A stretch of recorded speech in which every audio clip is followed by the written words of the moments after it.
I'm David Hoffman, filmmaker, and you're about to see a film I made after I had a fire. Make something good out of something bad. That's what this video is about. Before I show it to you, let me just tell you about the situation at the time. So I made this film for my sons and my daughter so that there would be some record of what I lost in a fire. In 2008, I was living at the top of a mountain, Santa Cruz Mountains, and got up one morning to go to work. I was consulting to Google. My wife calls panicked. I look back and I can see over the hills smoke coming up, and it's my house on fire. Come back home at 100 miles an hour to see my archive with all my film, my collections, everything I had gathered in my life as my legacy crash between the second floor and the first floor, burned. Well, what do? It's a moment, an amazing moment. I'm sitting up there watching this, my wife, my two children, and I say to my wife, it's going to be okay. This is going to be good. Something good is going to come from this. We're losing everything. She loved that house. Am I crazy? Well, I'm going to tell you after what happened, but basically what got me to do this is one thing. I'm in New York City in the 1977 blackout. I'm working on this 8th floor. Everything's dark. Go walk downstairs, walk outside. Thousands of people are walking home along 6th Avenue in the dark. There were maybe some car lights, but no cars are moving. There are some bars that have candles. And I walk up the street and there's these Jewish guys, Hasidic Jews, selling flashlights for $1. And I said, that's absolutely brilliant. First of all, where'd they get them? Second of all, I bought one. And third of all, the guy says to me, brilliant. He said, don't you know the phrase? And I said, no. Make something good out of something bad. Never forgot that phrase. You're about to see my story. The story was made not only for my children, but for anyone who's had a hard time and lost something of value.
I've been a collector for a very long time.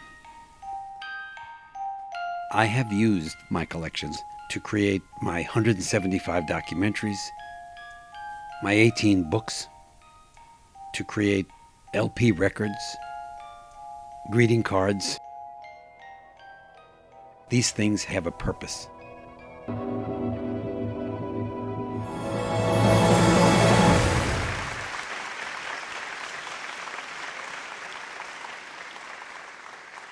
With little change of pace now, the session's called What is Life? There's a lot of ways of answering that question. Got a TEDster here who had to answer it in an incredibly intense and personal way in the last few days. This is the story. David Hoffman. Thank you, Chris.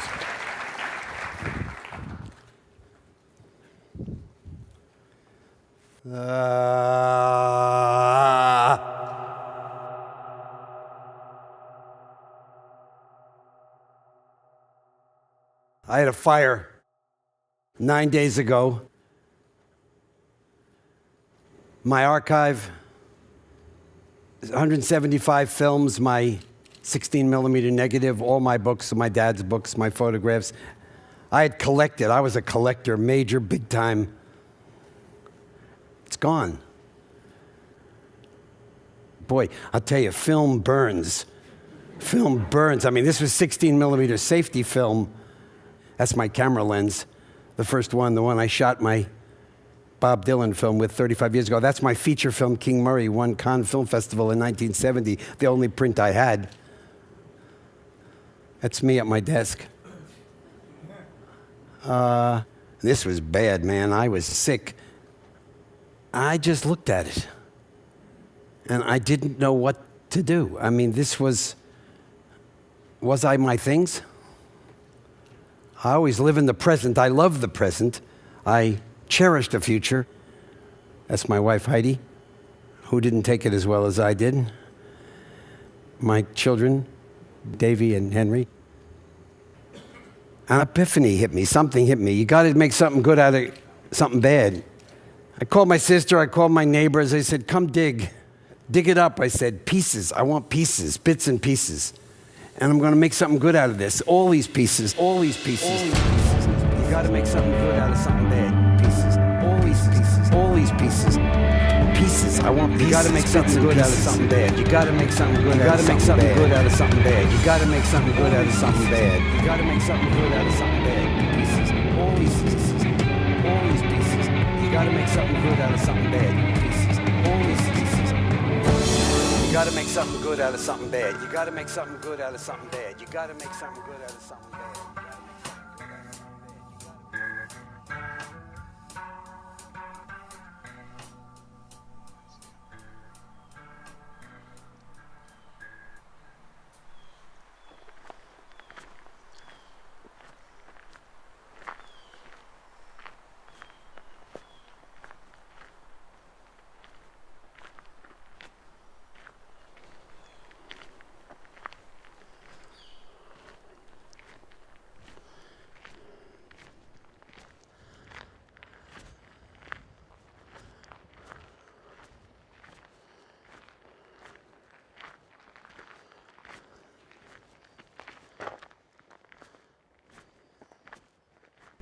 I don't like coming here.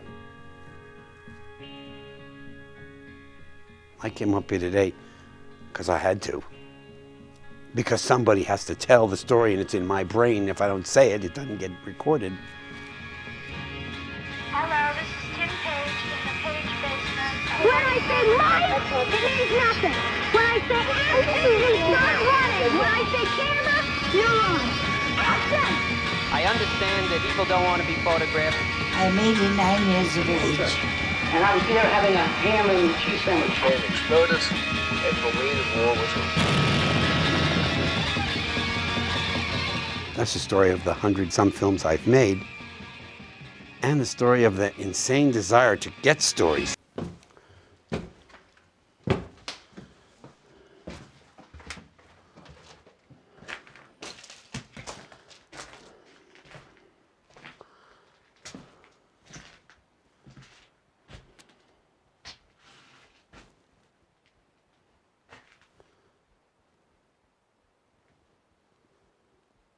I lived here for 10 years, and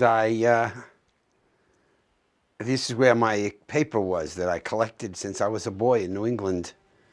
My photographs, my magazines.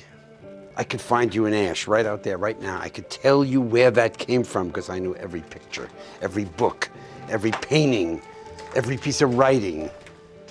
I mean, you don't understand, unless you're a collector, what losing everything that you had assembled. They were all put in places. Like I had them, like right over there were Jesus pictures, because I feel Jesus is really powerful.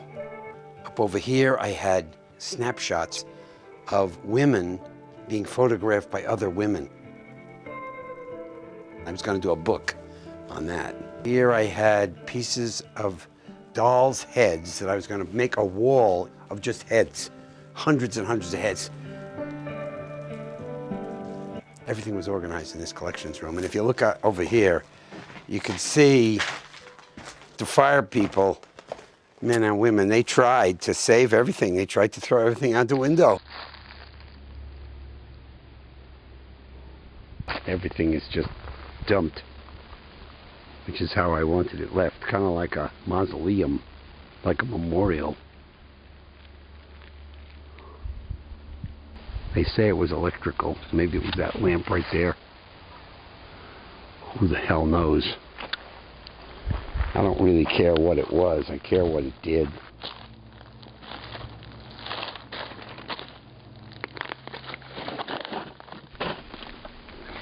So many things. My first films, 16 millimeter. It's hard. It's history. It had value. And then one morning, it was gone.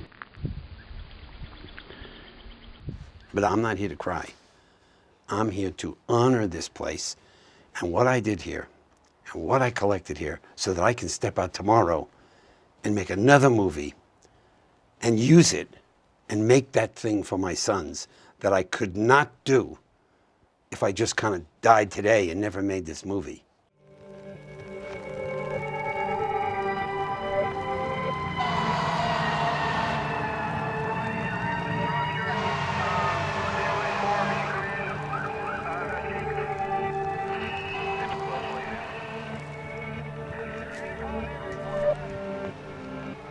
When the fire hit that morning, I wasn't here. I was here maybe 30 minutes later, and Heidi was here. She ran out the front door with the children. The explosion blew right out the window, and she ran thinking the neighbors were going to get burned because the trees were going to burn down. And she looked back, and she saw my second floor film crash right through.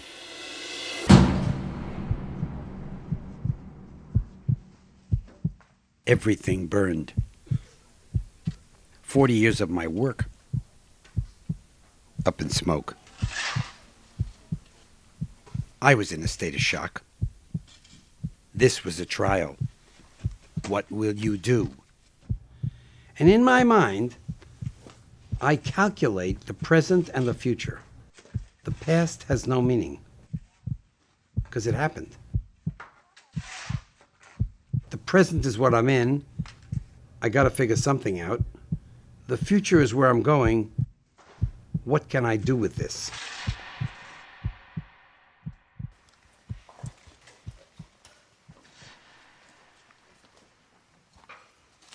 Within 24 hours of the fire, I went through everything out here. Every inch of this stuff. With my daughter and my sister and neighbors helping me. We pulled out little pieces of remembrances. Would they mean anything to anybody else? No. They certainly have no value anymore, but they meant something to me. So I sifted through everything. Every single week I was up here. 3 in the morning, 4 in the morning, looking through the box. Yeah, I'm filing that box. I'm going to use that in this film. I'm going to use that idea. I'm going to send this idea to another guy because I can't do it, but I know it should be done. I dug like a crazy man. And I knew what I was looking for. Pieces of the memories that I could share with someone else, particularly my sons. I'm going to just film the place where Henry was born. This is where Henry was born. Right now it has clothes on it, but in that chair, Henry was born. It was really amazing. I was there. He came into my arms, and he walked around. This is what he saw, my father's rock. He saw himself in the mirror. Yeah, I look kind of rough this morning, unshaven, but you know. And it was, I think it was middle of the night. The lights had come back on. The chair was right here, and of course that's what we see out our window. I have 2 sons. Henry, he's 6. He lived here, was born here, in that room up there, on that chair that's gone. And Davy, he's 2. And I don't have a lot to leave them. And I'm an old man. Look at my hair. And I wanted to leave them my father's paintings and my films. That was what I felt my asset was. That was what I could leave these boys so that they would know their dad, because they could see his films and they had all this history. So when you lose your history and you're not young and you want to leave something that has meaning, that carries the values of you, that's a hard loss. My sister, she took on the job of saving the photographs. These are his albums. We're trying to rescue some of his photo albums. Here's one.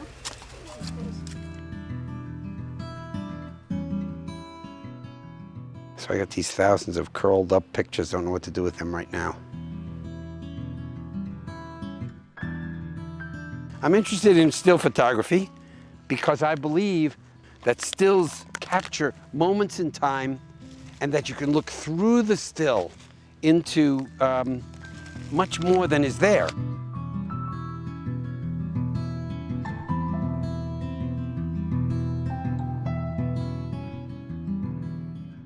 The images I collected were the ones that said more than the face or the scene or the light, something deeper.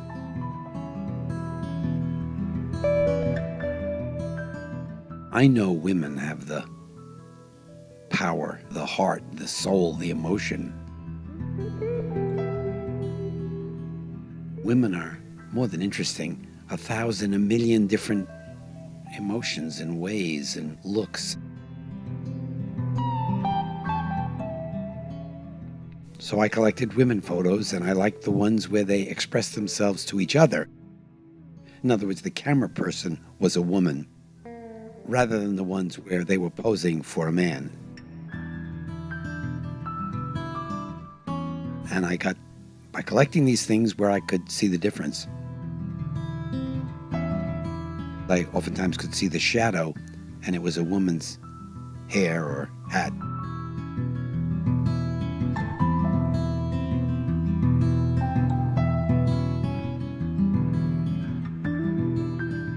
Burned objects have beauty. It's beautiful in a way. I'm intrigued by burned.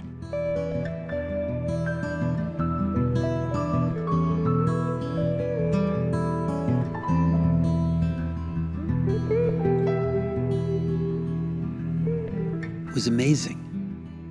It was like the fire was adding, not to the value of these things, but that wasn't really what I wanted anyway. What I really wanted was the image and the power of the image, and the burn added to it. And I keep looking at the negatives burned. And yeah, you can still see that. Wait a minute, hold on, that's me. On an oil rig in the North Sea. 1974. I'm filming Mobil Oil television commercials, and boy, were they fun. Well, we're a little bit north of the North Sea. That's where we are. About 61 degrees, 20 minutes north. And we're trying to drill an oil well. In that time, when I went out there, these people were adventurers, explorers, really doing the heavy lifting. At times it can be a physical strain when you're biting the tongs on the pipe, but it's rewarding. It's hard work. I loved being with these guys. I loved flying helicopters. We're flying in the west of Iran, up near the Iraqi border. I loved being dropped onto oil rigs, going through the jungle and all of it. And the first people that come along have to cut a line with their parangs, knives, and cut through the jungle. Okay, send him tone.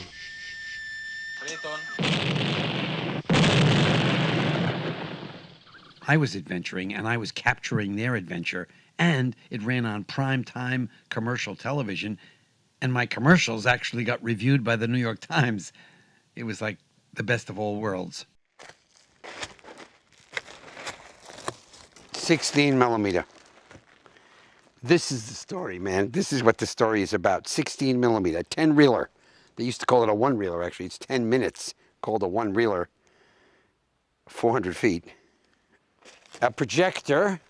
Now, 16 millimeter projectors, you still know what they are, and I had quite a few. I loved 16 millimeter projection, even the sound. Everything about 16 millimeter. The machine, the rewinds. When I was an early filmmaker, early 20s, you'd have races. Who could wind the damn film fastest? You had synchronizer, lined up the soundtrack and the picture.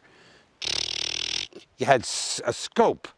I had it all upstairs here, everything. I had a whole 16 millimeter rig, and I was working 16. Scope, which had counters on it. You had splicers, different kinds of splicers, glue ones and tape ones. This was my camera case,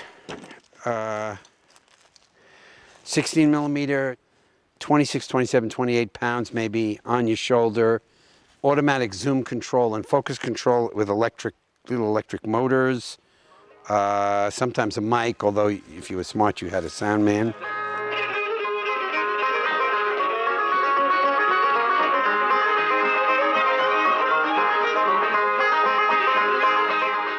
Movie making, the way that I loved it, was spectacular, ordinary people just going through some experience and letting you accompany them and ask them questions, and some good music.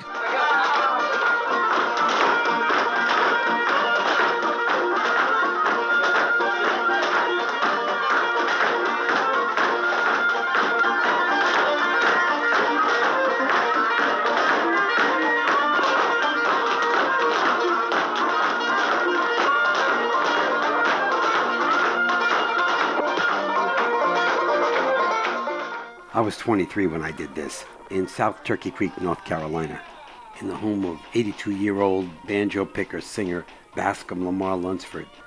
There's Bascom and his wife Frida. I got down here from Queens, Long Island, where I lived at the time, first time on an airplane, and I have never seen anything like the family and the extended family and the innocence and sweetness and beauty of this dance and these people, so I start dancing. Let's go!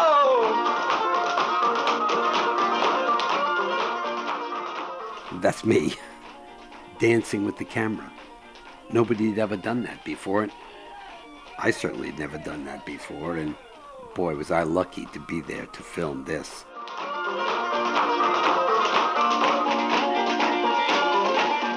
The Library of Congress bought the original negative from me and all the rights on the day of my death, and I know why they bought it. Pure American culture, circa 1964.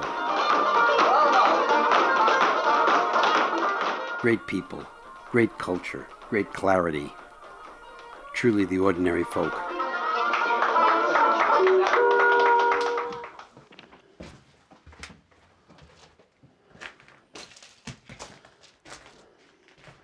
This was the staircase that went up to my archive, and that archive was my 44 years of filmmaking, my life in film.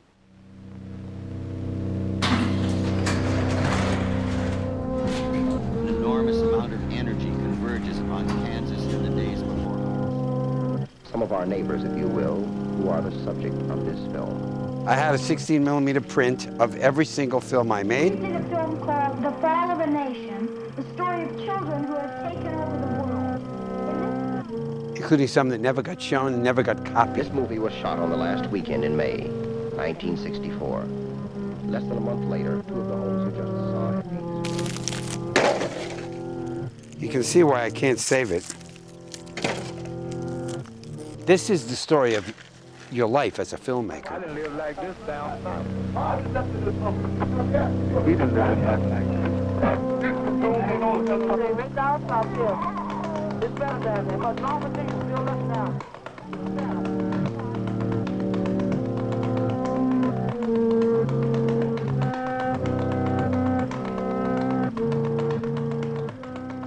And thank God for digital, because some of this stuff, yeah, I do have it. It's not great, like 16 millimeters great. It doesn't have that grain, but it's okay, digital.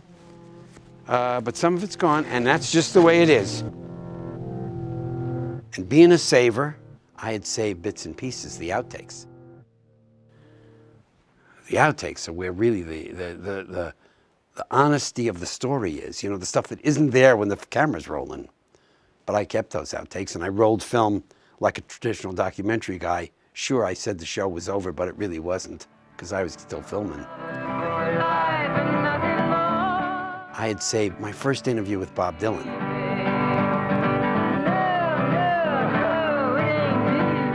My interview with Joan Baez.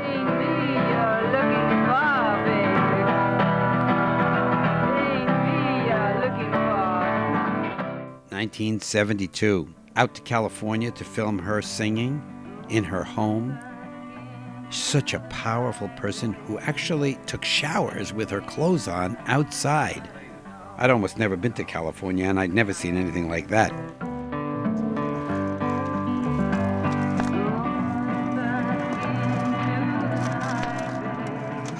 And that's just the beginning. I mean, God. But other stuff that I had saved. Alfred Eisenstadt, the great photographer from Life magazine, when we went to Germany together. Ronald Reagan before he was president. Johnny Cash, off the cuff stuff.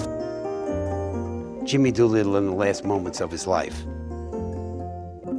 My film with B.B. King. Excuse me. This is Dave Hoffman. He's the executive producer and director of this picture in the institution today. He'd like to say a few words. My partner and I have been working for this concert for about a year. You haven't seen most us, and I guess I haven't seen most of you, but it took us a year to get this thing to come off, and I still don't know what it's going to be like. I understand that people don't want to be photographed, so anyone who's behind that line will not be shot by the cameras.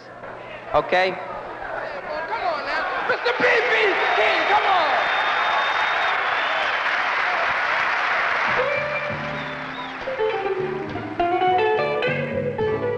B.B. King at Sing Sing Prison. My partner and I invited King and got the warden to say yes and ran this concert and made this feature documentary, which is unbelievable to watch.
But you said, I went in Cadillac. I bought you a $10 dinner. And you said, thanks for the snack. Let you live in my penthouse. You said it was just a shack. I gave you 7 children. And now you want to give them back.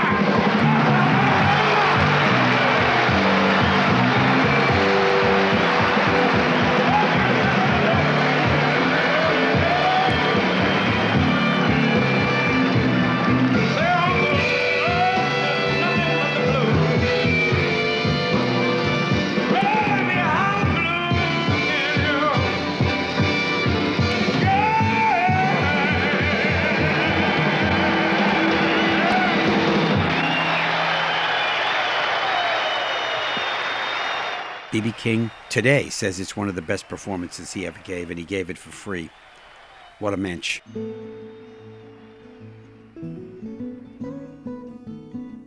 Fantastic. 16 millimeter, a 45-pound camera, and a glorious time when film was everywhere, when theaters ran 16 millimeter, called Cinema 16.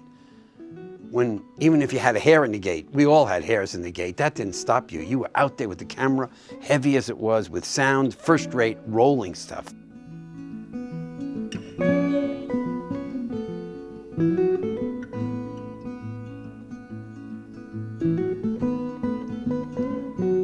And you know what? Everybody you were filming, just about, had never been filmed before. Most of them had never seen a camera like that.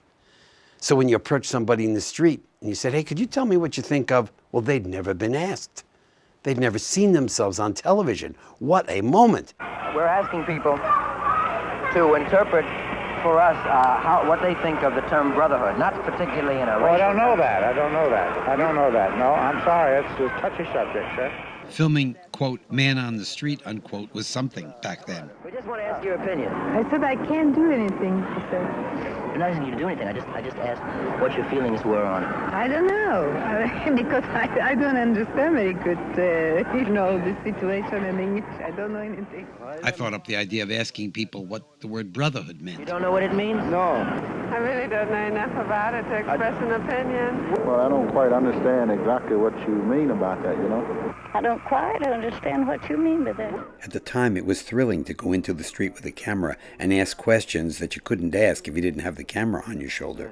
I have no idea. None at all, huh?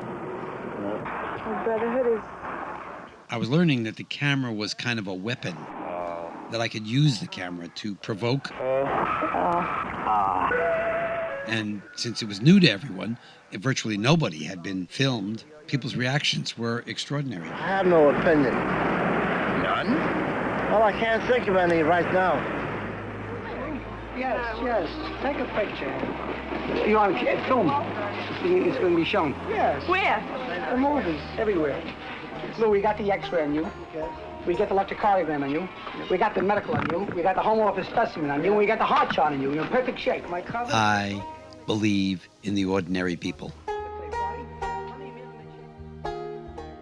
I love the ordinary people. I'm comfortable with the ordinary people. And the ordinary people, when you give them the chance, a fair amount of times, they're extraordinary. I used to be a regular guy. I'd shoot trees and everything. Today? Being old. No good to be old. Rotten to be old. Supposing I tell you, you wouldn't believe it. Many a time, honest to goodness, I say, if I had no children, I'd blow my brains out. Forget about it. What the hell is the difference? Yeah, I'm not, I say Bob Dylan, Joan Baez, B.B. King, and all that stuff. But you know what? I don't really care about those people as much as I care about Timmy Page when he was 13 years old, or Murray King, the insurance salesman who lived 10 minutes from me in Long Island. Hello, this is Tim Page in the Page basement of 14 Warwick Road, Stores, Connecticut. I became a movie producer when one of my good friends, Ken Cameron, started to film an adventure film. We'll film it slowly, but it'll be very fast. It's probably enough, Tim. Timmy Page, just an ordinary Saturday morning in Stores, Connecticut. He's out with his friends directing movies. When I say lights, it means nothing. When I say action, you start running. When I say camera, he goes on. Okay, get back there. I spent a morning with him and made a little movie called A Day with Timmy Page, not realizing that I was capturing something real important. The critics pointed that out. Lights, camera, action. It was the time when people began to use little equipment, kind of home equipment, to photograph and film their own lives. Lights, action, camera. Kodak picked it up and made something really big out of it with advertisements.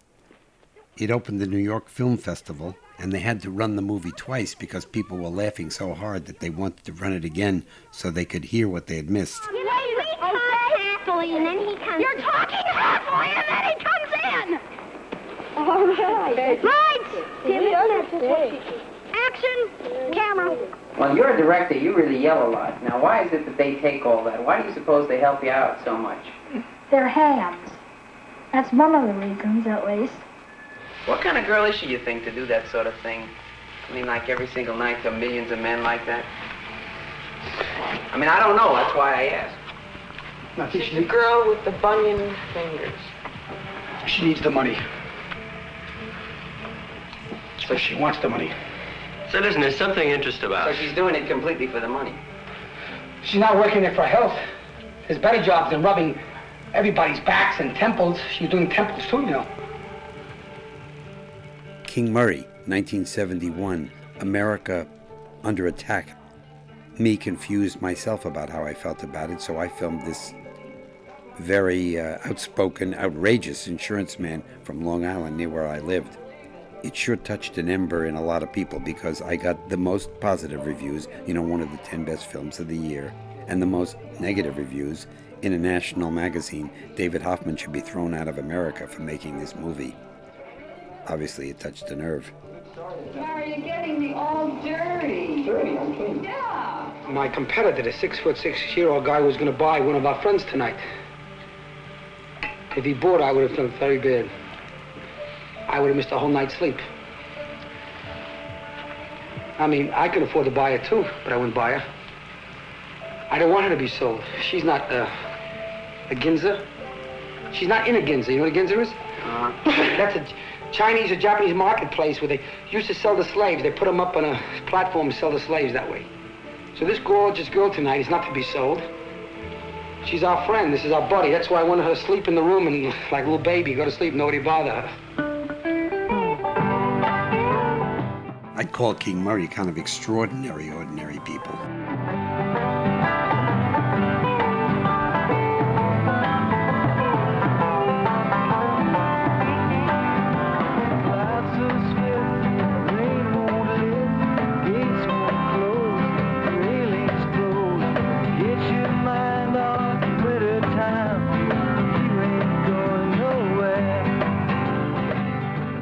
I don't know what it is about country music that speaks for ordinary people, but it sure does.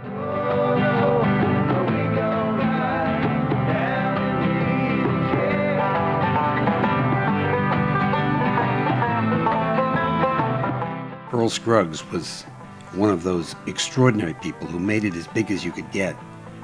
But in my filming with him, he treated me and the people around me gloriously, with great humility. Well, this was my desk. 3:30 every morning, I'd sit at that desk and I'd write in the morning and I'd edit. I had my edit suite here, I had all my films upstairs, and that was my world. This whole wall was completely objects. Mini DV, DVD was over there. Audio tape was up top of Heidi's grandmother and other tapes, because I had for a while a small tape recorder, which also got burned, a teeny tape recorder.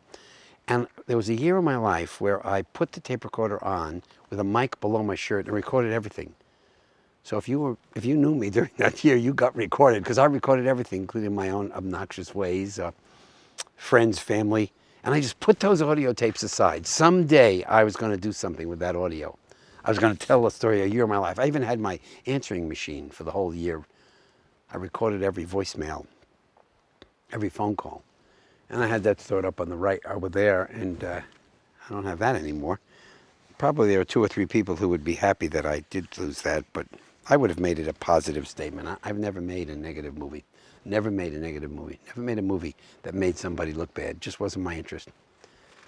In fact, in the old days of 16 millimeter, we used to say that it was pretty damn easy to make people look bad. Shockingly easy. And it was hard to make people look good. So it's an interesting point of view. Not everybody has it, and I don't knock the people who have the point of view that they just want to do, they do want to make people look bad, but it's not my way.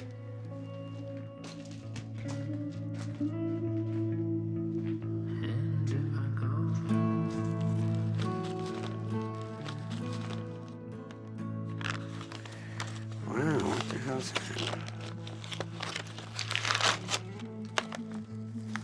Hey, man.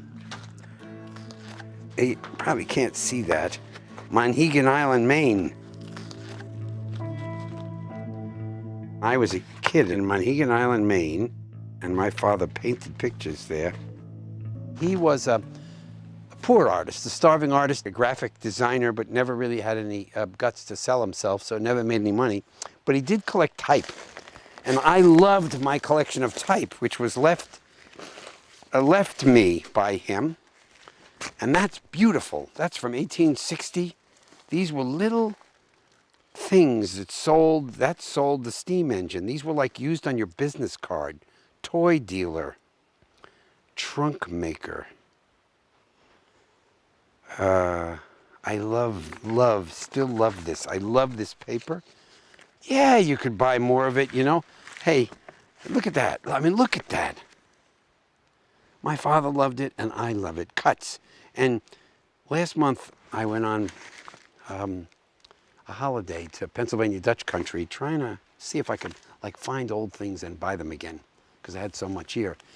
And I went into the store, and I saw a book I had. And I said to the guy, I'd like to buy that book. He said, oh, no, that book's not for sale. That's just here because I love it.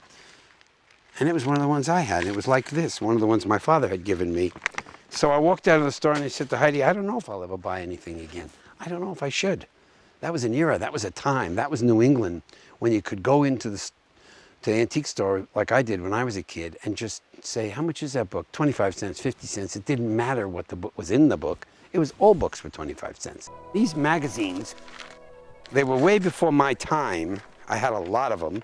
Fascinated by the way women were presented to men at a time when you couldn't really show nudity. I mean, these photographs and the way they were taken, the skill of this guy with a speed graphic, which my father had and was in the garage. And I lost that speed graphic. That's a wonderful camera. But the way he's taken that picture of her endlessly fascinated me. I had a huge collection of looks at sexuality from the 40s and 50s.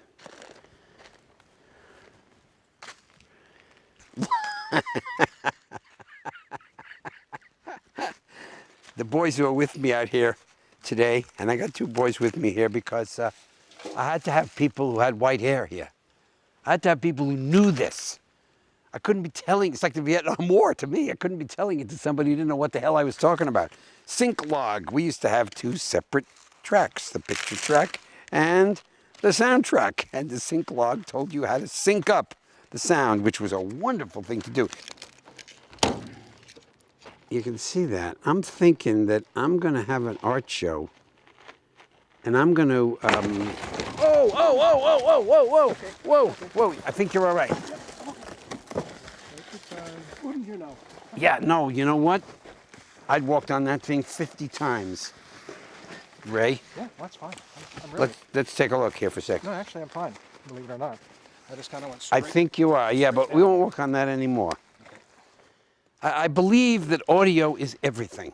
I believe that film isn't about picture first. It's about sound. And I believe that any great camera person, and I was pretty good in my day, knows it. You got to have sound. Sound's got to be rich. It's got to be alive. So I kept all these records so that I would have the right kind of sound. And I used to play them before every movie. In the midst of working on the movie, I'd play the records.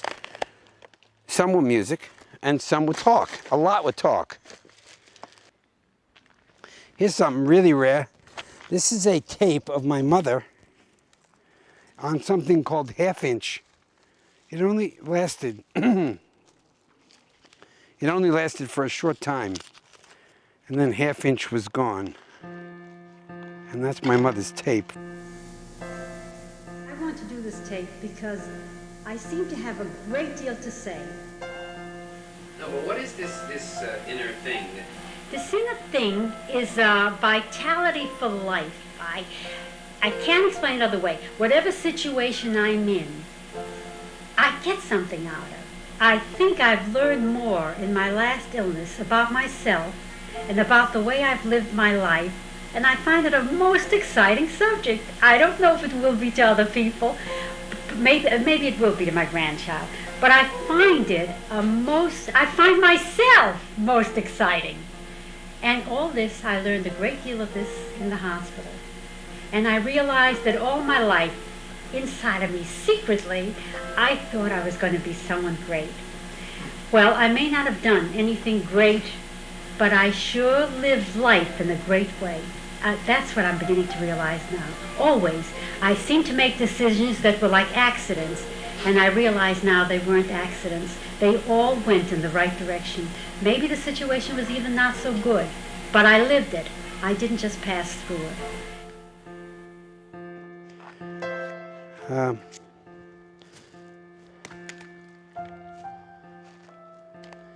I throw it down now because I don't want it. I don't want to take it with me. I'm not trying to take it away from this place.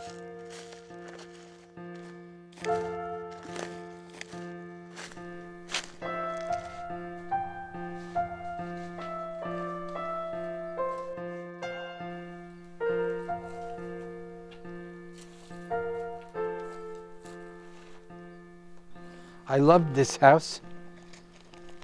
I loved my time working in this studio in Body Dune, at the top of the mountain looking down at Santa Cruz. And I told the firemen when they left and the insurance people when they came, don't you take this stuff yet. And I'm proud of that. So I asked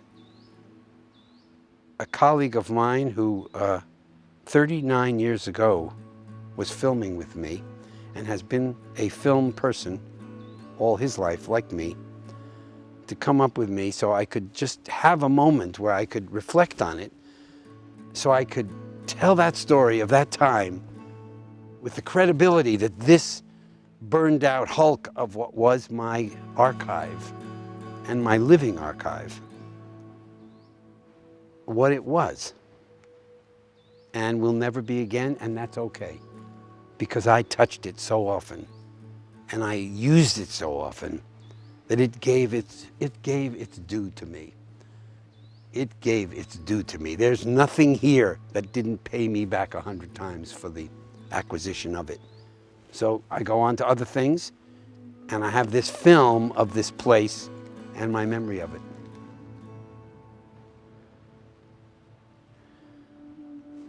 And that's really all I got to say.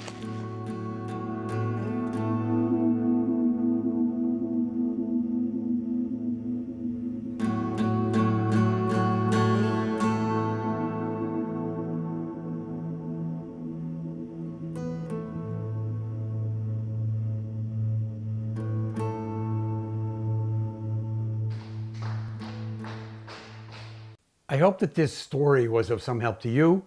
People ask me, did I have insurance? I didn't have insurance. Dumb. So I lost all that stuff. You'd think forever. But people around the world who had collected my films or had copies of my films started sending stuff back to me. So most of my films I got some copy of, which is why you can see so many of these things on my YouTube channel. That was very fortunate. Did I make something good out of something bad? You bet. First of all, I made the movie. I did something I would never have done. I told my peoples what I had, why it mattered. I got a chance to be pushed to do legacy. Second of all, I moved from the top of the mountain to this town we now live in California, and raised my children there.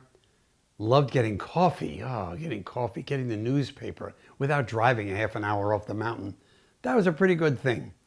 Third of all, for the first time in my life, I experienced town life where I live right now. Neighbors. It's a whole different thing, as you folks who live in a rural area know. And if you live in an urban area, a small town like this is, it's kind of nice to get to know your neighbors and to feel neighborliness. All in all, I hate that I lost Joan Baez and Bob Dylan. I had that interview. I hate that I lost Ronald Reagan before he was president. I had that interview. And so many others. But overall, I'd say it was good. I had to do some work. I had to overcome psychologically the feeling of loss, my wife too. But to move on, to be in the present, to create something out of it, turned out to be really wonderful for me. That's why I've shared this, with the hope that it has some value for you. If you enjoyed this, please subscribe and support me on Patreon if you can. That would be www.patreon.com/allinaday. I've enjoyed sharing this. You take care.